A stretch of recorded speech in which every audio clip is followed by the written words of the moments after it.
Residents will notice an increase in admission fees at two well-known community facilities starting next week.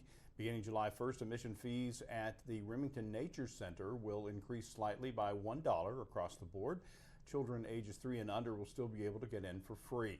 The rec center will also adjust admission fees in several areas, the first increase since it opened back in 2012. Full facility passes will now cost $10, and open gym passes will increase to $7. Monthly and annual memberships will also increase. The changes are largely driven by an 80% increase in Missouri's minimum wage since 2015. A full breakdown of the fee increases can be found at newspressnow.com.